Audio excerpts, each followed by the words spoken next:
Hello అండి, నమస్తే అండి అందరికీ. నేను కథ చెప్తున్నాను. ఈ కథ విని మీరు నా ఛానల్ ఆదరిస్తారని కోరుకుంటున్నానండి. నమస్తే అండి. కథ స్టార్ట్ చేస్తున్నాను, వింటారా? భలే కోడలే దొరికింది. పక్కపక్క నవ్వుకుంటూ ఇంట్లోకి అడుగుపెట్టిన అత్తగారికేసి ప్రశ్నార్థకంగా చూసింది కనక. ల్యాప్టాప్లో పనిచేస్తున్న పని ఆపి అప్పుడే ఆఫీస్ నుంచి వచ్చి సోఫాలో జారబడి ఆటోమన్ మీద కాళ్ళు బార్లా చాపుకొని టీవీ పెద్ద వాల్యూమ్లో వింటూ భార్య చేసిచ్చిన పకోడీలు నములుతున్న వెంకట్ తల్లికేసి ఏంటి అన్నట్టు చూశాడు. శశికళ ముందు ఆ టీవీ కట్టు చెప్తా అంటూ స్థూలకాయాన్ని సోఫాలో చేరేసి మంచినీళ్ళు తెమ్మని కోడలికి సైగ చేసింది భాస్కరి. గాబరాగా లేచి ఫ్రిడ్జ్ నుండి చల్లని నీరు గ్లాసులో పట్టి తెచ్చింది కనుక. ఇచ్చిన నీళ్ళు తీసుకోకుండా నీకు చాలాసార్లు చెప్పాను అమ్మాయి, నేను ఫ్రిడ్జ్లోంచి డైరెక్ట్ వాటర్ తాగనని. అమెజాన్ నుండి తెప్పించిన కాపర్ బాటిల్స్లో ఫిల్టర్ వాటర్ పట్టి ఉంచమన్నాగా, పట్టలేదా? కినుకుగా అడిగింది భాస్కరి. భార్యకేసి తీవ్రంగా చూశాడు వెంకట్. 4ంటికి తగలెడతావు కదా ఇంటికి, నీళ్లు పట్టడం కూడా బరువేనా నీకు? You bitch.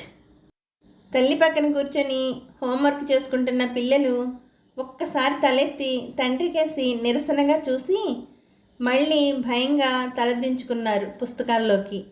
కనుక గబగబా వంటింట్లోకి పరిగెట్టి కాపర్ బాటిల్స్లో పట్టిన నీళ్లు ప్లేట్లో పకోడీ వేసుకొని వచ్చింది. మొహం ముడుచుకుని ప్లేట్ అందుకుంది భాస్కరి. ఈ లోపున వాకింగ్ నుంచి వచ్చిన వెంకట్ తండ్రి గిరి కూడా వచ్చి చెమట్లు కక్కుతూ సోఫాలో కూలబడ్డారు. ఏం దిక్కుమాలిన అమెరికారా బాబు, బయట ఒకటే ఎండ, ఒక్కపోత. ఏదో ఈ పిల్లల కోసం వాళ్ళు సెలవులు అని మీరు పిలిస్తే పడి పడి సమ్మర్లో రావాల్సి వస్తుంది, కానీ ఇండియాలో ఏసీలో కూర్చొని టీవీ చూసుకుంటూ ఉంటే కాలక్షేపం అయిపోతుంది. ఇక్కడ 10 అయినా రాత్రి అవదు వెధవది. ముందో వెధవ తర్వాతో వెధవ కలిపితే కానీ మాట్లాడటం రాదు ఆయనకు. ఆయన మొహం ఎప్పుడు ముటముటలాడుతూనే ఉంటుంది. భార్య ప్లేట్లోంచి పకోడీలు లాక్కొని తినబోతుంటే ముక్త, వెంకట్ కనకల 8 ఏళ్ల కూతురు, తాతగారు మీరు నాయనమ్మ వాకింగ్ నుండి వచ్చి మీ షూసు సాక్సు షూ క్లోసెట్లో పెట్టరెందుకు? మేమెవ్వరూ కార్పెట్ మీద షూస్తో నడము. పైగా మీరు హ్యాండ్ వాష్ చేసుకోకుండా తినేస్తున్నారు. మా డాడీ అంతే, జెమ్స్ ఉంటాయండి. It's better you take a bath and come before sitting here. ఖచ్చితంగా చెప్తున్న చిన్నపిల్లకు జవాబు చెప్పలేక వెదో పిల్లలు, వెదో ముదురు మాటలు, వెదో పెంపకాలు అంటూ చేతిలో సెల్ ఫోన్ పక్క సోఫా మీదకి విసురుగా మేడ మీదకి వెళ్ళిపోయాడు ఆయన. భాస్కరికి కోపంతో మొహం ఎర్రబారింది. కోడలి వైపు తిరిగి దానికి కాస్త మేనర్స్ నేర్పమ్మాయి, పెద్దంతరం చిన్నంతరం లేదా అంది. ఇక ఇంకేదో చెప్పబోతుంటే 10 ఏళ్ళు మయూర్ అందుకుని తప్పేముంది నాయనమ్మ, అది మినిమం హైజీన్, ఎవరైనా ఫాలో అవ్వాలి. పైగా అంత స్వెట్టింగ్తో స్టింకింగ్ సాక్స్తో అందరికీ చాలా డిస్కంఫర్ట్గా ఉంటుంది. ఇలా పూర్తి చేసాడో లేదో ఫట్మన్ నెట్టుకొచ్చి తగిలింది వెంకట్ చేతిలో రిమోట్. డాడ్ అంటూ పిల్లాడు బాధతో భయంతో నత్తుతున్నాడు. వెంకట్ లేచొచ్చి మయూర్ని సోఫా నుంచి లాగి కిందకు పడేసి కాలితో 2 తాపులు తన్నాడు. కనుక ఒక్కసారి పిల్లాడికి అడ్డం పడి తను కూడా తన్నులు తినసాగింది. ముక్త ఏడుపు లంకించుకుంది. ఉక్రోషంగా we know our rights, I can call. అంతే, ముక్త జుట్టు పట్టుకొని 2 చెంపలు వాయించాడు వెంకట్. చెయ్యివే చెయ్యి, ఐ డోంట్ కేర్. మిమ్మల్నే తీసుకుపోయి షెల్టర్ హోమ్లో పడేస్తారు, తిక్క కుదురుతుంది. ఇదంతా ఈ బిచ్ ఇచ్చిన ట్రైనింగ్. నా పేరెంట్స్ మీద నా పిల్లలకి మొప్పుతావే అంటూ కనకను ఒక్క తోపు తోశాడు. ఇంత అవుతున్న అడ్డుపడకుండా చోద్యం చూస్తున్న అత్తగారికేసి నిరసనగా చూస్తూ పిల్లలను తీసుకుపోయి మేడ మీద వాళ్ళ బెడ్రూమ్లోకి వెళ్ళి తలుపేసుకుంది కనక. పిల్లలు అప్పటికే భోంచేయటం మంచిదైంది. ఏమీ అవనట్టే మరో గంటలో తను వండిన వంటలన్నీ వడ్డించుకొని తింటున్న ఆ ముగ్గురి నవ్వులు కబుర్లు కనకకు వినిపిస్తుంటే మనసు మండిపోసాగింది. ఎవరినమ్మా భలే కోడలు అంటున్నావు ఇందాక? వెంకట్ ప్రశ్న. అదేరా, ఇందాక నాతో వాకింగ్కు ఆ పద్మావతి గారు కూడా వచ్చింది. అదే మీ రాజేష్ అమ్మ. వాళ్ళ కోడలు స్రవంతి పెద్ద కరోడ, పాపం అత్తగారిని కాల్చుకు తింటుంది. పొద్దున్న ఆఫీస్కి వెళ్తూ సాయంత్రం తన కోసం వంట చేయొద్దని, ఆవిడకు కొడుక్కు మాత్రమే వండుకోమని చెప్తుందంట. తీరా సాయంత్రం ఆఫీసు నుండి వస్తూనే ఆకలి ఆకలంటూ రాక్షసుల అత్తగారు వండుకున్న వంటంతా తినేస్తుందంట. పాపం ఈమె గోల. మళ్ళా అప్పటికప్పుడు వండుకుంటుందంట అంటూ. అబ్బో, ఆ స్రవంతి పెద్ద రౌడీ రాణి. పార్టీలో చూడాలి దాని వేషాలు చిందులు. రాజేష్ గడు పెద్ద కొజ్జ. పెళ్ళాం నాటకాలని ఎంజాయ్ చేస్తున్నట్టు నటిస్తాడు. లోపల చచ్చేంత ఇన్సెక్యూరిటీ నా కొడుక్కి. తల్లి తండ్రి ముందు యథేచ్ఛగా బూతులు వాడుతూ చెప్తున్నాడు వెంకట్. పిల్లల గదిలో కౌచ్ మీద పడుకొని కింద నుండి వినిపిస్తున్న మాటలు వింటోంది కనక. పాపం స్రవంతిని ఎంత చెడ్డగా చెప్పుకుంటున్నారు వీళ్ళు. స్రవంతి చాలా హుషారైన అమ్మాయే, కానీ ఏ రోజు హద్దుమీరి ప్రవర్తించే అమ్మాయి కాదు. ఆమె భర్త రాజేష్ భార్యని చాలా ప్రేమిస్తాడు, అవసరమైన స్వేచ్ఛనిస్తాడు. స్రవంతి ఇప్పుడు 9 నెలలు ప్రెగ్నెంట్. వచ్చే వారం తన డ్యూ డేటు. అమెరికాలో ఆఖరి రోజు వరకు ఆఫీస్కి వెళ్ళి పని చేయక తప్పదు. పాపం మొహమాటానికి తన వంట వద్దని చెప్పి ఉండొచ్చు. ఆకలేసి అత్తగారు వండుకున్నది తిని ఉండొచ్చు. దానికి ఆమె అత్తగారు ఇంత ప్రచారం చెయ్యాలా? కోడల్ని చూసుకోవడానికి వచ్చిన మనిషి. రాజేష్ స్రవంతి పాపం ఇద్దరు సంపాదనతో రాజేష్ తండ్రి చేసిన అప్పులన్నీ తీర్చారు. తల్లి ఏమడిగితే కొంటాడు రాజేష్. అలాంటిది కోడలు గుప్పెడు మెతుకులు తింటే దీనికి రచ్చ. అదే తన కూతురింటే ఆ స్థానంలో ఆమె అలాగే మాట్లాడేదా? మనసంతా చేదు మాత్రం మింగినట్టయింది కనకకు. నిద్రలో ఏదో కలవరిస్తోంది ముక్త. కనకకి చాలా కష్టంగా ఉంది. అమెరికాలో పిల్లల రక్షణకు ఎంతో ఇంపార్టెన్స్ ఇస్తారు. అలాంటిది వెంకటకు ఒక చట్టం అంటే భయం లేదు, మనస్సాక్షి అంతకన్నా లేదు. నిరంతరం మండుతూ ఉండే అతని క్రోధాగ్ని జ్వాలల్లో సమిధులు తను తన పిల్లలు.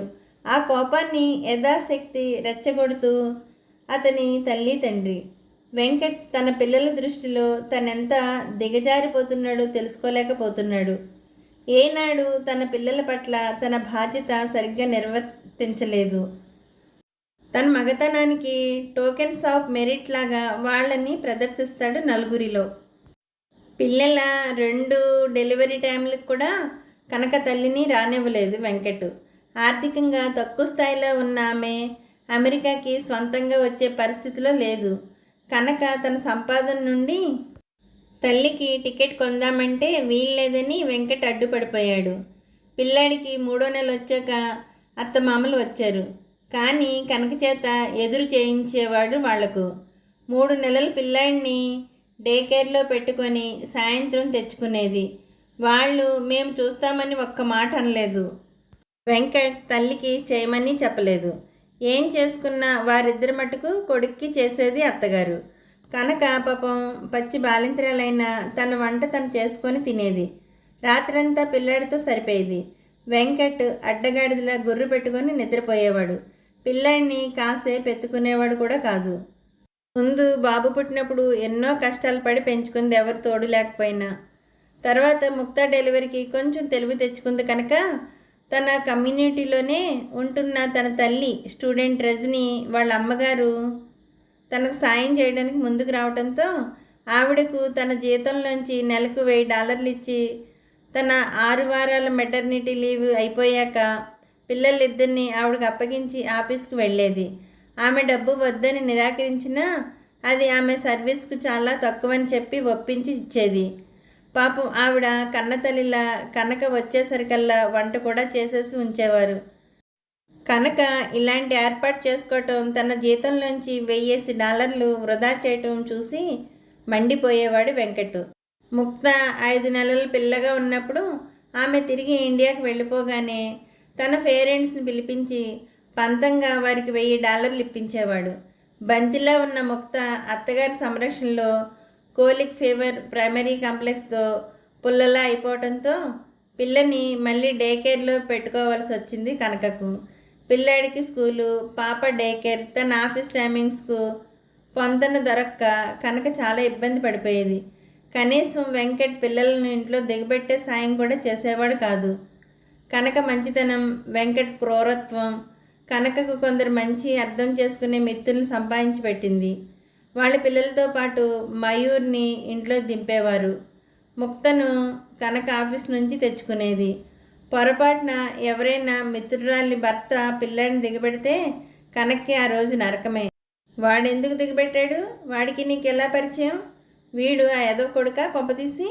ఆఫీసులో భాగవతాలకు తోడు ఇక్కడ మొదలు పెట్టేశావా? You beach. ఇలా సాగుతుంది అతని వాక్ప్రవాహం. కనక్కి ఒళ్ళు చచ్చిపోతుంది అలాంటి మాటలు పడాలంటే. నోరు విప్పి గట్టిగా అరవాలని ఉంటుంది, నోరు మూసుకోరా అని. కానీ ఆమె సంస్కారం, భర్త అంటే ఎనలేని భయం, ఎలాంటి దన్ను లేని తన కుటుంబ నేపథ్యం ఆమెకు నోరు పెగలనివ్వవు. ఆమె మెతకతనం అతనికి మరింత అలుసు, వినోదం. ఏ పార్టీకి వెళ్ళి వచ్చినా ఇంట్లో ఒకటే గొడవ. ఎవరైనా పలకరించడం పాపం. వాడు నీకెలా తెలుసు అంటూ మళ్ళీ అక్కడ నవ్వుతూ ఫ్రెండ్స్కు పరిచయాలు చేస్తాడు. ఆ తర్వాత అవతల అతను షేక్ హ్యాండ్ ఇస్తే నువ్వు నమస్కారం పెట్టకుండా వాడి చేయందుకు పట్టుకొని ఓకే పిసికేస్తున్నావు అంటూ వెకిలిగా ప్రశ్నిస్తాడు చెవిలో. అలా అని అంటీ ముట్టినట్టుంటే అదో గొడవ. అందరిలో పెట్టి తను కంట్రీ బ్రూట్నని, పార్టీ మేనర్స్ తెలియదని ఈసడిస్తాడు. అలా మాట్లాడితే అక్కడ అందరూ ఎంటర్టైన్ అవుతారనుకుంటాడు. పదే పదే భార్యని ఏజ్ లూజర్, ఏయ్ లూజ్ అని పిలుస్తూ ప్రతి చిన్న తప్పుకు భార్యని పిల్లల మీద కోపంతో అరుస్తూ అవమానించే అతనంటే వారి పరిచితులందరికీ కంపరం. వారి కళ్ళల్లో తన పట్ల కనిపించే సానుభూతిని భరించశక్యం కాదు కనకకు. అందుకే తను సంతోషంగానే ఉన్నట్టు ప్రొజెక్ట్ చేసుకుంటుంది. పిల్లలు ఏనాడు ఇంటి విషయాలు బయటకు చెప్పరు. ఆకలికి కడుపు నకనకలాడుతుంటే కిందకెళ్ళింది కనక. రాత్రి 2 అయింది. డైనింగ్ టేబుల్ మీద ఎక్కడివక్కడ వదిలేసి గిన్నెలు, కంచాలు, డ్రింక్ గ్లాసులు 3 డ్రింక్ గ్లాసులు చూసి విరక్తిగా నవ్వుకుంది. ఒకసారి వెంకట్ బాస్ అమెరికన్ ఇచ్చిన పార్టీలో సభ్యత కోసం చేతిలో పెట్టిన వైన్ గ్లాస్ పట్టుకొని పార్టీలో తిరిగినందుకు కనకకు ఇంటికి రాగానే వెంకట్ పెట్టిన పెంట గుర్తొచ్చింది. అదే వెంకట్ తన తల్లికి స్వయంగా వైన్ పోసి అందిస్తాడు. ఆవిడ అందానికి, ఆరోగ్యానికి మంచిదని. మామగారి ఆశీస్సులు పుష్కలంగా భార్య విషయంలో. తినడానికి ఏమీ మిగలకపోవడంతో చల్లపాలలో సిరియల్ వేసుకొని తినేసి ఒక అరటిపండు తినేసి పైకి వెళ్ళింది కనక. నిద్ర పట్టక మేడ మీద పెటియో మీదకి వెళ్ళింది. పుచ్చ పువ్వులా పరుచుకొని వెన్నెల. ఇంటి వెనకాల నదియాపాయిలో వడివడిగా రాళ్ళు నరుచుకుంటూ ప్రవహిస్తున్న నీటి సందడి తప్ప అంతటా ఆవరించిన ప్రశాంతత. సేద తీర్చే అమ్మ మాటల పిల్ల తెమ్మెరొకటి చల్లగా తాకి వత్తైన ఆమె నల్లని కురులను సుతారంగా ఆమె మొహం మీదకు తోసింది. అంత అందమైన పరిసరాలను అనుభవించలేని తన అసక్తతకు విసుగు కమ్మి చికాకుగా జుట్టు పైకి తోసుకోబోతుంటే అందాల చందమామకు మబ్బుల పరదాలు కూడా అప్పుడప్పుడు అందమే. గతంలో తనంటే విపరీతంగా ఇష్టపడే తన ఆరాధకుడి మాటలు గుర్తొచ్చాయి ఆమెకు. అతను తనను కనకాంబరం గారు అని పిలిచేవాడు. ఎందుకలా అంటే భలే గమ్మత్తుగా చెప్పేవాడు. కనకాంబరానిది వాడని అందమట. సువాసన పూలతో చేరి వాటి అందాన్ని దిగ్వినీకృతం చేసి తను తానిని ప్రోవి చేసుకుంటుందట. తేలికైన కనకాంబరం ప్రతి స్త్రీకి ఇష్టంగా తలను తురుముకుంటుందట. ఆఖరికి దేవుడు కూడా కనకాంబరం మాలను ధరించాకే తృప్తి పొందుతాడట.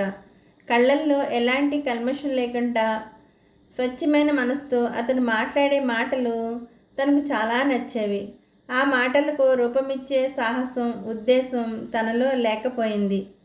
పుచ్చపువ్వంటి వెన్నెలలో మల్లెల గోళం పక్కనే చిక్కని కాషాయంలో పూసి తేలికగా గాలికి ఊగిసలాడుతున్న కనకాంబరాలను ప్రేమగా తాకింది కనక. ఏదో అదృశ్య గత ప్రేమోపాసం ఒకటి మనసుకు గాలం వేయగా అసలు ఏం ఆస్వాదించింది తను జీవితంలో?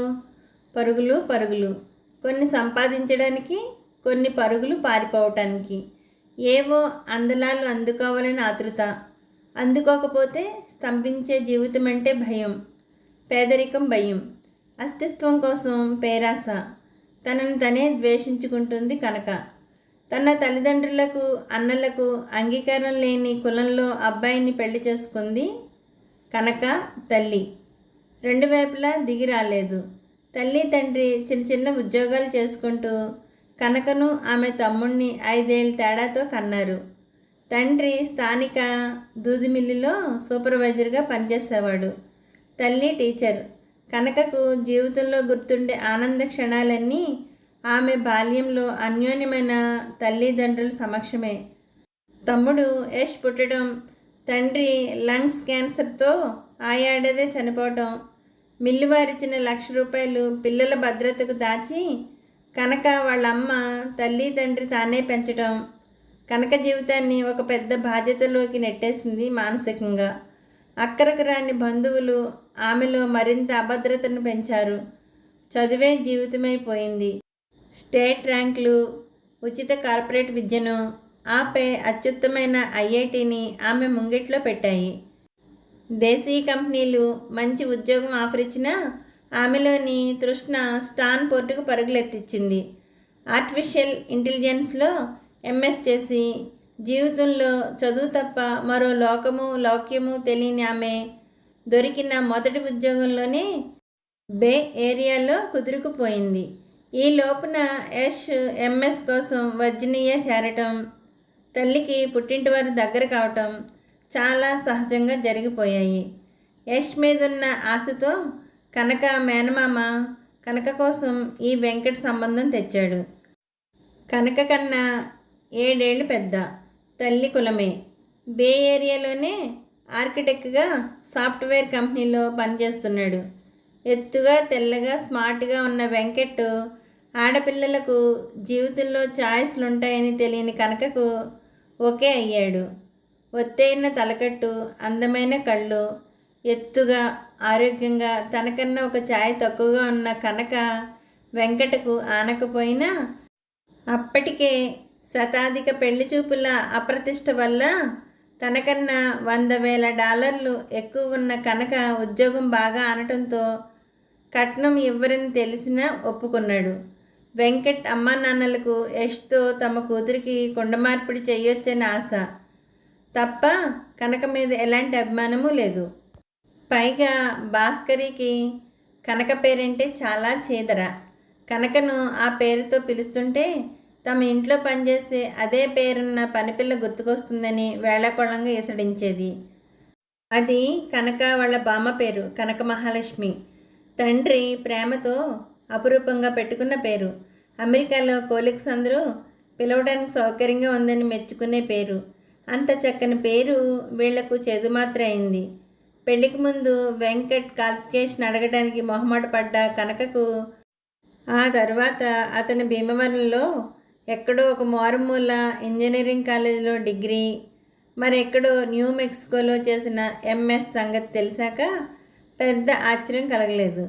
పెళ్ళైన వారంలోనే అతని సాంకేతిక జ్ఞానం మీద ఆమెకు ఒక అవగాహన వచ్చేసింది. కనుక తనకన్నా అకాడమీగా ఎన్నో రెట్ల ఎత్తులో ఉందని అభద్రత కూడిన అహంకారం చూపించడం వెంకట్ అలవాటుగా చేసుకున్నాడు. ఆమెకు ఏ విధంగా వెంకట్ను భర్తగా గౌరవించి అంగీకరించాలో తెలియటం లేదు. అతనిలో పెట్టరేగిపోతున్న స్త్రీ వాంఛ, మితిమీరిన తాగుడు, క్రూరత్వం రాను రాను కనక జీవితాన్ని మరింత నరకప్రాయం చేస్తున్నాయి. ఆఫీసులో కొత్తగా చేరిన అమ్మాయిలను తెగ ఇబ్బంది పెడతాడు తన ఫ్లర్టింగ్తో. ఆదివారం అయ్యేసరికి వాళ్ళందరినీ నయానో భయానో ఒప్పించి హైకింగ్ అని ట్రెక్కింగ్ అని జారుకుంటాడు. ఏ మాల్లోనూ కనిపించిన తెల్లమ్మాయిలను ఏదో వంకను పలకరించడం, ఆపగా వారు చెయ్యందుకోవటం లేదా పెకింగ్ చేయటం, వాళ్ళ మొహాల్లో తాండవించే అసహాయాన్ని కూడా పట్టించుకొని లేఖితనం. పిల్లాడు తండ్రి చేష్టల్ని నిరసనగా చూస్తుంటే కనకకు అతని మీద మరింత కంపరం పెరిగిపోతుంది. స్త్రీల ప్రస్తావనలు చేస్తూ అతను చేసే దాంపత్యం ఆమెకు నరకప్రాయంగా ఉంటుంది. ఏమీ పట్టని కాలం మరో 3 నెలలు పరిగెట్టింది. అత్తమామలు మరో 10 రోజులు ఇండియా తిరిగి వెళ్తారనగా వినాయక చవితి వచ్చింది. గౌరీ గణేష్ వ్రతం చేసుకొని అక్కగారికి పుట్టింటి పసుపు కుంకాలు ఇవ్వటానికి యష్, కనక తల్లి, యష్ భార్య అఖిల వచ్చారు. అక్కలాగే చాలా తెలివైనవాడు యష్. అమెరికాలో మాస్టర్స్ అయ్యాక 2 ఏళ్ళు పనిచేసి కెల్లాగ్స్లో ఎంబీఏ చేయటానికి నిశ్చయించుకున్నాడు. అతనికి అప్పటికే అఖిలతో ఒక స్నేహితుల ఇంట్లో పరిచయం ఏర్పడి ప్రేమగా మారింది. అఖిల యష్ను అతని ఎంబీఏ సమయంలో తను ఉద్యోగం చేస్తూ ఆర్థికంగా ఆదుకుంది. యష్కు బోస్టన్లో మంచి వెంచర్ కాపిటలిస్ట్ కంపెనీలో పెద్ద ఉద్యోగం రాగానే తల్లిని ఒప్పించి అఖిలను పెళ్లి చేసుకున్నాడు. యష్కు తమ కూతుళ్లను చెయ్యాలని ఆశ పెట్టుకున్న కనక మేనమామలు, కనక అత్తమామలు యష్ కాదనడంతో కక్షలు సాధించడం మొదలుపెట్టారు. కానీ అవన్నిటినీ అతీతంగా అతను ఎదిగిపోయాడు. తల్లికి సకల సౌకర్యాలు అమర్చి ఆమె జీవితం సుఖవంతం చేశాడు. ఎప్పుడూ కనకే పిల్లలతో బోస్టన్ వెళ్ళేది. ఈసారి పని ఒత్తిడి వలన రాలేనంటే ఇక్కడ కనక వాళ్ళ అత్తగారు మర్యాద చేయరు అని తెలిసి కూడా, వాళ్ళ అమ్మాయిని చేసుకోలేదని కక్ష సాధింపులు ఉంటాయని తెలిసి కూడా యష్ తల్లిని భార్యని తీసుకొని వచ్చాడు. ఊహించినట్టే వాళ్ళకి మర్యాదలు లేవు, మన్ననలు లేవు.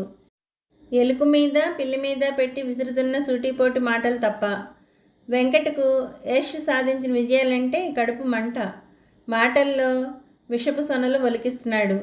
గౌరీ గణేష్ వ్రతం అవ్వగానే యష్ అఖిలతో కనకకు ఆమె కుటుంబానికి విలువైన బహుమతులు, డబ్బు కవర్లు ఇప్పించింది కనక తల్లి. అక్కడే ఇప్పి చూసుకున్న వియ్యపురాలు అసంతృప్తితో పెదవి విరిచింది. వెంకట్ కావాలనే మాటల్లో పెట్టి యష్ను తను ప్రారంభిద్దామనుకుంటున్న కన్సల్టెన్సీకి అతని కంపెనీ నుంచి పెట్టుబడి కావాలని ప్రపోజల్ పెట్టాడు వెంకట్. బావగారి తెలివితేటలు, శక్తి సామర్థ్యాలు అంచనా ఉన్న యష్ అది తన పరిధిలోకి రాదని, చేయించలేనని నిర్మోహటంగా చెప్పేశాడు. మొండి వాదనతో మొదలుపెట్టిన వెంకట్ మాటలు రెట్టిస్తూ కనక శీలం గురించి, ఆమె తల్లి దుష్ప్రవర్తన గురించి, అతని కుటుంబ విలువల గురించి దుర్భాషలాడటం మొదలుపెట్టాడు. వాటికి ఆజ్యం పోస్తూ అతని తల్లిదండ్రులు కూడా. భరించలేని యష్ బావగారి కాలర్ పట్టుకున్నాడు కోపంతో. అంతే, యష్ 2 చెంపలు పేలిపోయాయి.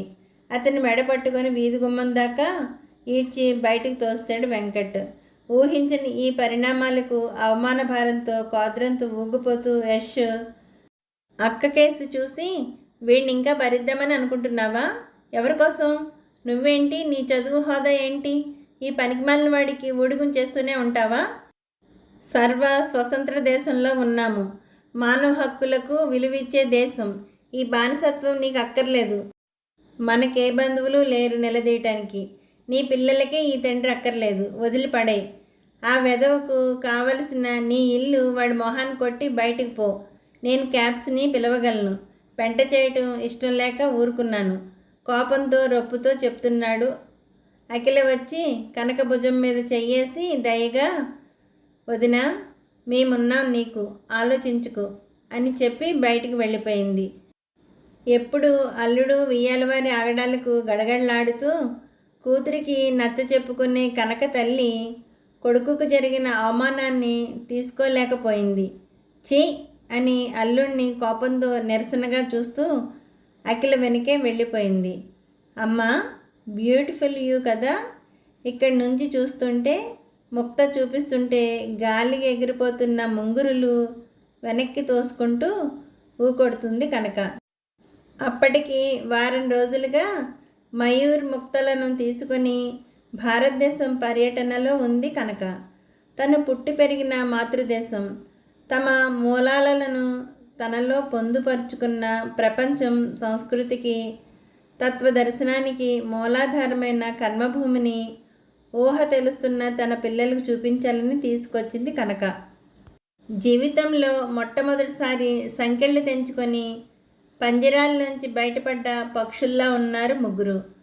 కనక కష్టార్జితంతో కొన్న $1 మిలియన్ ఇల్లు లాక్కొని, పిల్లలు కస్టడీ తనకు అక్కర్లేదని కనకకే వదిలేసి విడాకులు ఇచ్చేశాడు వెంకట్. పిల్లలతో టెక్నికల్ డైరెక్ట్గా ఇంకా పెద్ద ఉద్యోగానికి మంచి జీతంతో మారి సీటాల్లో స్థిరపడింది కనక. బయటకు వచ్చేసిన 5 ఏళ్లలో పిల్లలు ఒక్కసారి తండ్రిని తలుచుకోకపోవటం కనకకు చాలా ఆశ్చర్యమేసింది. పిల్లలకు కావలసింది ప్రేమ, ప్రశాంతతో కూడిన సమృద్ధి. అది తల్లి దగ్గర పుష్కలంగా ఉంది వారికి. మైసూర్లో చాముండేశ్వరిని దర్శించాక దసరా ఉత్సవాలకు దీపతోరణాలతో ద్వేదీప్యమానంగా వెలుగుతున్న మైసూర్ రాజసౌధాలకు అబ్బురంగా అలలోకిస్తున్న కనక మౌనాన్ని ఛేదిస్తూ మయూర్ ఒక్కసారిగా, అమ్మా అటు చూడు, వాళ్ళు రాజేష్ అంకుల్ ఫ్యామిలీలా ఉన్నారు కదా అన్నాడు తమ పక్కన నిలబడి ఫోటోలు తీసుకుంటున్న భార్య భర్త ఇద్దరు పిల్లల్ని చూపిస్తూ. స్రవంతి, కనక పిలుపుకు ఒక్కసారి ఉలిక్కిపడి తిరిగి చూసింది స్రవంతి. ఆమె ఆ సంధ్యా చీకట్లో కనకంబరంలా మెరిసిపోతున్న కనకను చూసి ఒక్కసారి కనక అని చుట్టేసుకుంది స్రవంతి. కుశల ప్రశ్నలు అయ్యాక స్రవంతి, కనక నీతో వాల్యూమ్స్ మాట్లాడాలి. మేము ప్రాజెక్టు మీద 2 ఏళ్ళకి ఇండియా వచ్చాము. నువ్వు మా ఇంటికి వస్తే మాట్లాడుకుందాము. లేదు స్రవంతి, మేము రేపు కేరళ వెళ్తున్నాము.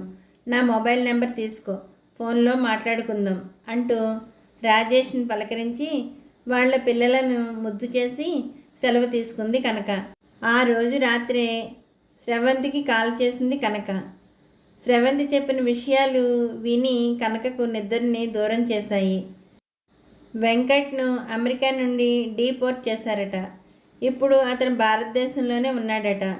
కనకతో వివాహ బంధం తెగిపోగానే వెంకట్ మరింత పతన దశకు దిగజారాడట.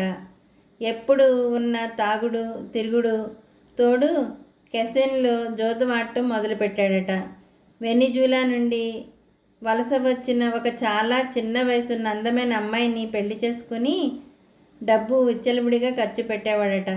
ఎవరో ఫ్రెండ్తో చేరి ఉద్యోగాల కన్సల్టెన్సీని మొదలుపెట్టి H1B స్కామ్లో ఇరుక్కొని అరెస్ట్ అయ్యాడట. భారీ మూల్యం చెల్లించడానికి ఇల్లమ్మి అప్పులు తీర్చేసరికి చేతిలో చిల్లి గవ్వ మిగలలేదట. ఆ వెనిజులా అమ్మాయి వదిలేసి వెళ్ళిపోయిందట. ప్రభుత్వం అతనికి గ్రీన్ కార్డు క్యాన్సిల్ చేసేయడంతో ఇండియా వచ్చేసాడట. అతని నేర చరిత్ర వలన ఏ సాఫ్ట్వేర్ కంపెనీ ఉద్యోగం ఇవ్వకపోతే తన తల్లిదండ్రులు ఇల్లమ్మి బిజినెస్ మొదలు పెట్టించారు. దాంట్లో కూడా నష్టాలు పాలయ్యాడట. బెంగళూరు వచ్చి రాజేష్ను ఏదైనా జాబ్ చూడమని ప్రాధేయపడ్డాడట. ప్రస్తుతం రాజేష్ స్నేహితులు వైజాగ్లో నడుపుతున్న చిన్న సాఫ్ట్వేర్ కంపెనీలో 30,000కి ఉద్యోగం చేస్తున్నాడట. తల్లి తండ్రితో అక్కడే చిన్న 2 బెడ్రూముల ఫ్లాట్ తీసుకొని ఉంటున్నాడట. ఒకప్పటి అందగాడు పొగరబోతు వెంకట్ కాదట.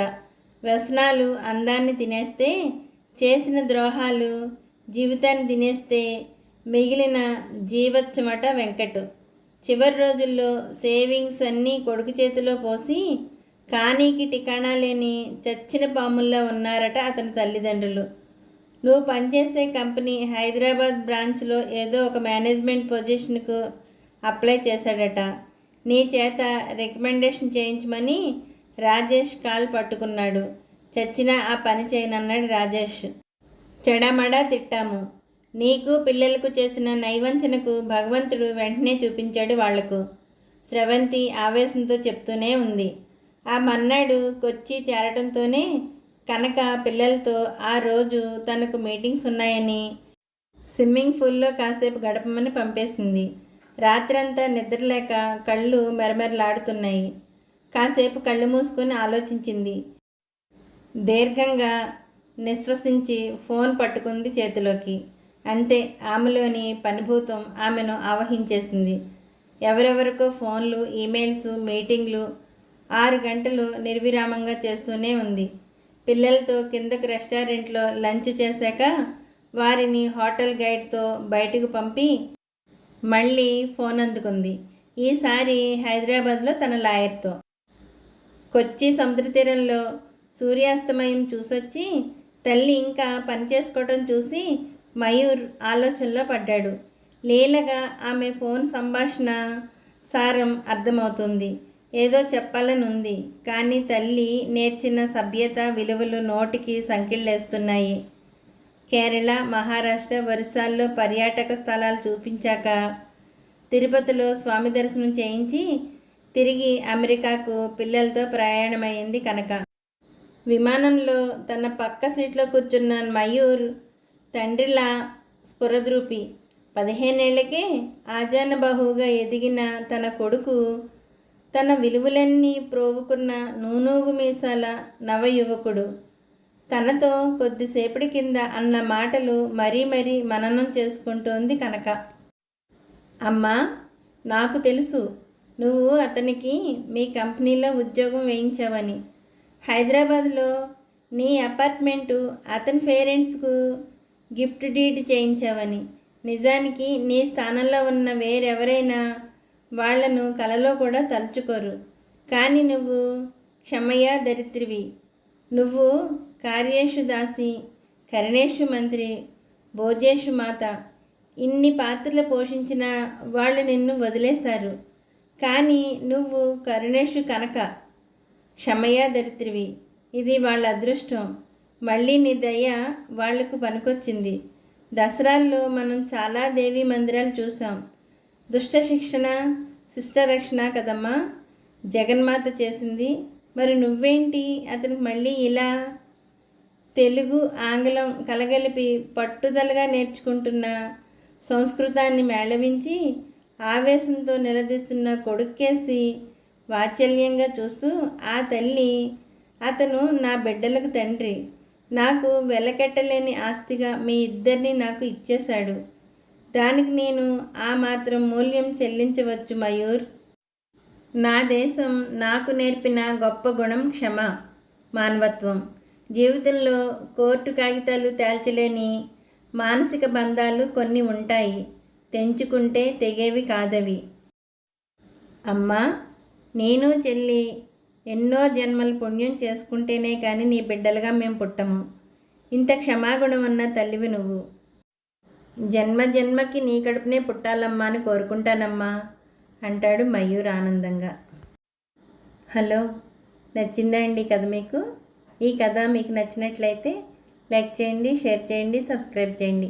అలాగే నా ఛానల్ ఎప్పుడు ఆదరిస్తూ ఉంటారని కోరుకుంటూ, నా ఛానల్ చూస్తున్న ప్రతి ఒక్కరికి, నా సబ్స్క్రైబర్స్ అందరికీ పేరు పేరున థ్యాంక్ యూ వెరీ మచ్ అండి. మళ్ళీ ఇంకో మంచి కథతో కలుద్దాం. నమస్తే అండి.